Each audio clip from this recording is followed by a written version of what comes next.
19 juillet. Romains chapitre 5, versets 6 à 21. En effet, au moment fixé par Dieu, alors que nous étions encore sans force, Christ est mort pour des pécheurs. À peine accepterait-on de mourir pour un juste. Peut-être quelqu'un irait-il jusqu'à mourir pour les biens. Mais voici comment Dieu nous montre l'amour qu'il a pour nous. Alors que nous étions encore des pécheurs, Christ est mort pour nous. Donc, puisque nous sommes maintenant déclarés justes grâce à son sacrifice, nous serons à plus forte raison encore sauvés par lui de la colère à venir. Alors que nous étions ses ennemis, Dieu nous a réconciliés avec lui par la mort de son Fils. À plus forte raison, maintenant que nous sommes réconciliés, serons-nous sauvés par sa vie. Mieux encore, nous plaçons désormais notre fierté en Dieu par notre Seigneur Jésus-Christ qui nous a obtenu la réconciliation. C'est pourquoi, de même que par un seul homme, le péché est entré dans le monde et par le péché. La mort est ainsi la mort atteint tous les hommes parce que tous ont péché. En effet, jusqu'à ce que Dieu donne la loi des Moïse, le péché existait bien dans le monde. Or, le péché n'est pas pris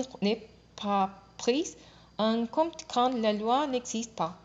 Pourtant, la mort a régné depuis l'Adam jusqu'à Moïse, même sous les hommes qui ne vinrent pas commis une faute semblable à celle d'Adam qui est comparable à celui qui devait venir.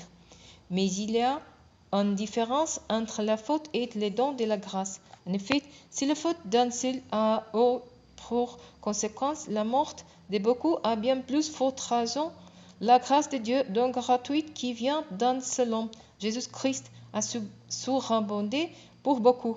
Quelle différence aussi entre les conséquences du péché d'un seul et de les dons. En effet, les jugements intervenant à cause d'un seul homme a entraîné la condamnation, mais les dons de grâce intervenant à la suite de nombreuses fautes a conduit à l'acquittement. Car si, par la faute commise par un seul homme, la mort a régné à cause de ce seul homme, à bien plus forte raison ceux qui recevront l'abondance de la grâce que c'est les dons de la justification, régneront-ils dans la vie par Jésus-Christ le Seigneur. Ainsi donc, comme une seule faute a entraîné la condamnation de tous les hommes, un seul acte satisfaisant à la justice a obtenu pour tous les hommes l'acquittement qui leur assure la vie. Comme par la désobéissance d'un seul, beaucoup d'hommes ont été déclarés pécheurs devant Dieu. De même, par l'obéissance d'un seul, beaucoup seront déclarés justes devant Dieu. Quant à la loi, elle est intervenue pour que les péchés prolifèrent.